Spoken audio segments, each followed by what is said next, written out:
zona ou en calquer zona, imaginadvos que non hai nada do que vedes a día de hoxe tal como o conocemos, a xente casábase nas casas ou en algún salón de baile. Entonces os regueifeiros eran os que botaban as coplas, axudabanlle a ganar con coplas a novia ou ao novio. A partir de aí, ese nombre que nos quedou de regueifeiros ou regueifeiras era a conta de cantarlle o cacho de pan, non? Era moi apreciado. A día de hoxe temos de todo, pero antes eso era moi preciado. Vale, a partir de aí, se vimos vindo no tempo hacia adiante, a regueifa deixou, a parte de cantarse nas bodas, que ainda a día de hoxe ainda se cantan algunha, pasou a outro sitio na cal se cantaba. Donde vos parece a vos que máis ou menos se podíu pasar a cantar aí a regueifa? Noutros sitios. Noutros sitios, Na Argentina... Na Argentina tamén, porque pasou pa logo. Na Argentina teñen un xénero de improvisación que se chaman payadores. Tamén fan en Argentina, tamén hai... E en Portugal está a desgarrada tamén. Iso vamos a falar despois tamén. Vale, pero en que sitios vos parece que se empezou a cantar, aparte de nas bodas, nas celebracións? En que locales, eso? En que outro sitio vos parece que se empezou a cantar? Nas discotecas. Bueno, non había ainda. Fai 150 anos non sei se había moitas. Non había moitas, nin pubs, Discotecas había poucas. Na Rocha tampouco. nin campos de fútbol. Donde máis? A ver. Nas premio por aí. Nas tabernas. Vale. Cantábase nas tabernas. Pasou a ser algo tan divertido que a xente iba para as tabernas, metíalle un chanqueiro de viña ou de caña e empezaban a cantar uns con outros. Vale? Despois mesmo as tabernas moitas tiñan un apartado un pouco máis alto, vos conocedelo como escenario. Na nosa zona chamase camarín. Entonces subían ao camarín, empezaron a cantar aí un pouco a festa toda. Vale? Nas tabernas, antiguamente, a día de hoxe, hai que resaltar que casi todos eran homes, vale? É unha cousa moi importante. A día de hoxe aquí tenes unha das millores regueifeiras que hai en Galicia, e pode cantar a regueifa, explicarvos a regueifa, cantar de calquer cousa. Antiguamente, só os homes pasaban a cantar as tabernas, porque estaba mal visto, non? Sí, bueno, a regueifa foi sempre un xénero masculino, vale? Non había mulleres regueifeiras directamente, non é que houbera algunha... Non. As mulleres parecevos que sabían ou non sabían cantar a regueifa? Saberían cantar? Sabían, sí, credes que sí. E entón por que non cantaban a regueifa as mulleres? Porque non querían que os humillaran aos homes. E porque estaba mal visto, ti eres? Illana, moi ben. E o colega aquí regueifeiro? Antón tamén o falou moi ben. Vale, efectivamente, non querían que as humillaran, non estaba ben visto baixo ningún concepto que unha muller fose a unha taberna e moito menos a botar regueifas para batallar contra un home, vale? Eso estaba super mal visto, as mulleres non cantaban regueifa de portas para fora, públicamente, pero si a cantaban de portas para dentro. Cando había algunha festa nas casas, en familia, as mulleres si botaban a regueifa, vale? E si que a botaban moi ben, pero non estaba ben visto. Só hai constancia de unha muller do concello de Ponteceso, sí, que se chamaba Leonarda, e Leonarda é unha muller que fai como uns 100 e pico de anos que faleceu, polo tanto non hai vídeos, nin hai fotos dela, nin hai audios dela, pero ela era unha muller moi avanzada para aqueles tempos, era unha muller soa, non tiña familia, non tiña irmáns, nin estaba casada, nin tiña fillos, nin pais, entón digamos que facía un pouquiño que lle daba a gana, non? E ela que facía? Pois rexentaba unha taberna, tiña unha taberniña moi pequena, e cando chegaba o verán e chegaban as festas, ela o que facía era aproveitar a levar 2-3 botelliñas de algún licor para vender nesa festa e subirse aos camarins, subirse aos escenarios para batallar, para regueifar contra un home. E non era precisamente nada mala. Que pasa? Que a regueifa é moi brava, sí? A regueifa é brava, non é poética precisamente de todo, ai, que bonito e todos somos guapos e todo é unha maravilla. Non, a regueifa é o que vos coñecedes polas batallas de galos, como que coñecedes tamén por eses punchline que falabades por aí, etcétera, vale? é unha controversia entre dúas ou máis persoas. E agora pregunto que é unha controversia. Que pode ser unha controversia? A ver. Compartir, si temos ti máis é unha controversia, precisamente non compartimos. Unha diferencia, unha discusión, non? Distintas opinións, si? Temos unha controversia, ti máis eu, que a min gústame o Deportivo e a ti gustache o Celta, imagínate, non? Pois temos aí esa batalla entre as dúas. Vale. Donde máis empezou a Regueifa despois? Despois, se vimos un pouquiño máis pa diante no tempo, anos 60, 70, empezouse a facer moito máis popular, entonces veuse a outros lugares a cantar, vale? A tema de espectáculo, a ser un espectáculo en sí, para divertir a toda a xente, as grandes masas. Entonces, pa onde viría a Regueifa, non? Desde as tabernas a onde saltou? As plazas. E que hai nas plazas? O día dunha festa, que poñen nas plazas?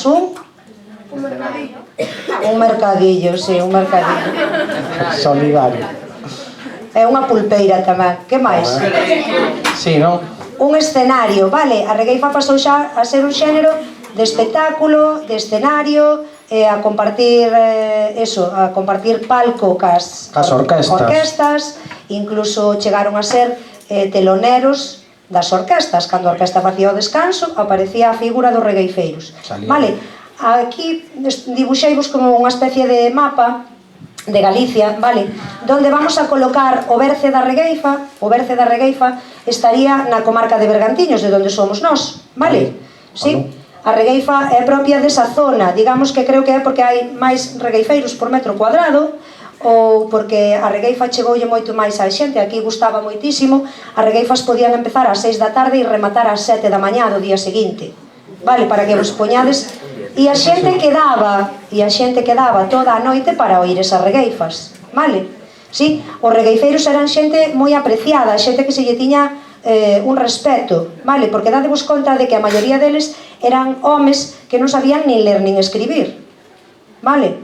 Meu bisavó foi Blanco de Muiño Seco, foi considerado o padriño da Regueifa en Bergantiños. Fai 32 anos que faleceu e a día de hoxe aínda hai xente en Bergantiños que se recorda de coplas de meu bisavó dos anos 67, dos anos 70.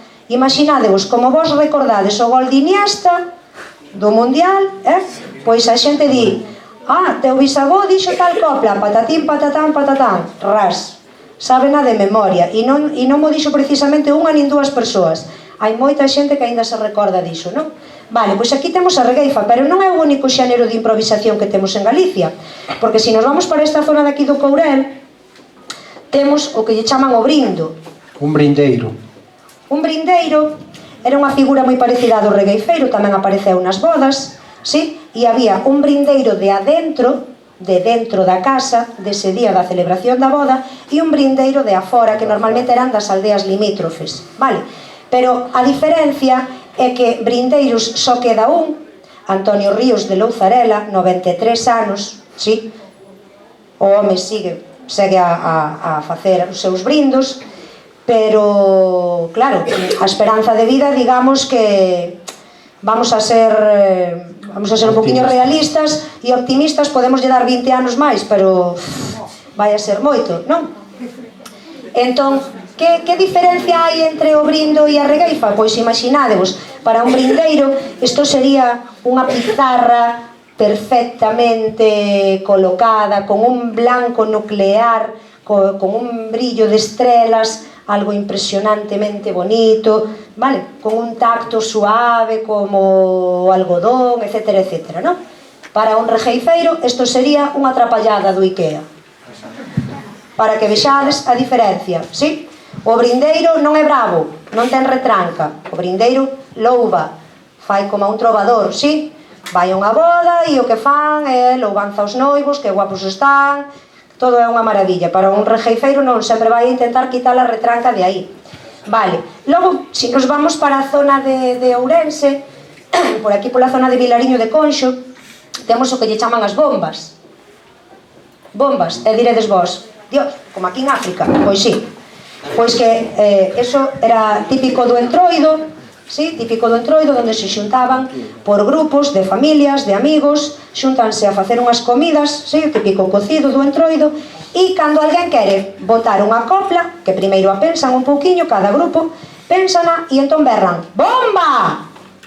Faise un silencio absoluto no lugar onde están a celebrar, e aí botan a copla, por exemplo, non a fan cantada, normalmente fan a falada, o que nos chamamos os regueifeiros unha rezada, vale? E, por exemplo, botan a copla. Atendédeme, señores, hoxe é un día de alegría, os de aquí desta mesa temos a mellor comida. E todos seguen a comer, vale? Seguen a comer. E entón, os da mesa do lado, dali a un anaquiño, berran outra vez, bomba! Queren contestar. Os da mesa do lado son un fato de langráns, a comida que teñen non vale nin pos cans, por exemplo, vale? Para que vexades, pero normalmente pénsana antes de botala, sí? Si nos vamos para aquí, para a zona do centro, pola zona de Santiago, comarca do Ulla, temos o que son os atranques do Ulla. Non sei se vos sonan, é tamén moi típico dos carnavales, dos entroidos, estas figuras que están subidas a cabalo con uns traxes con unhas plumas moi vistosas, Xenerais do Ulla, xenerais do Ulla, van todo con bandas, sí.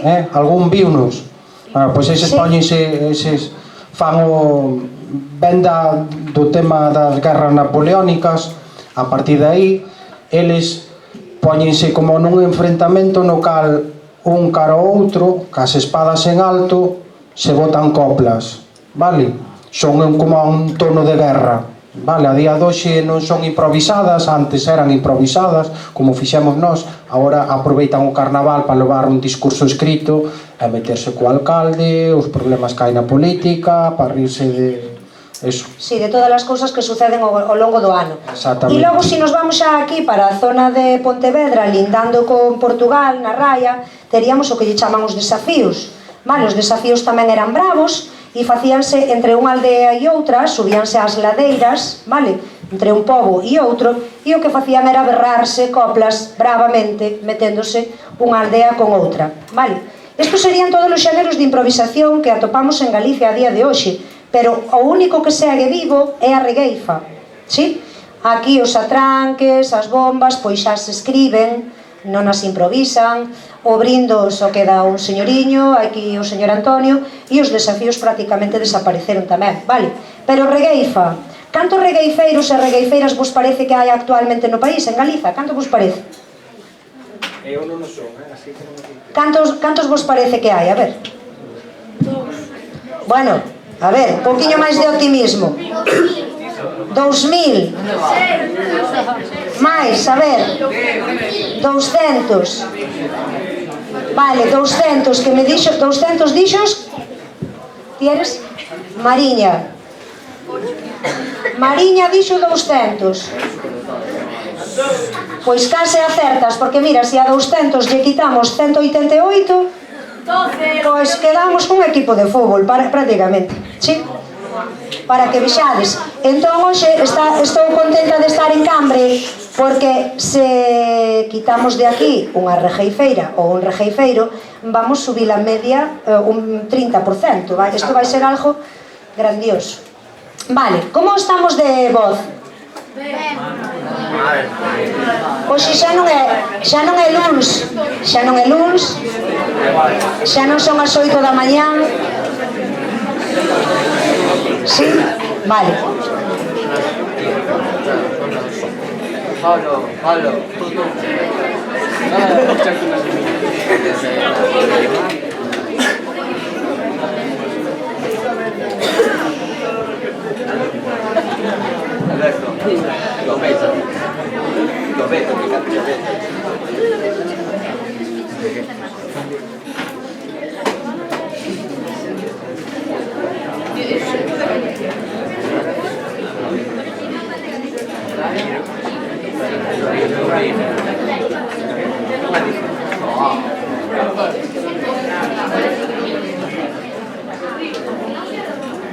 Vale.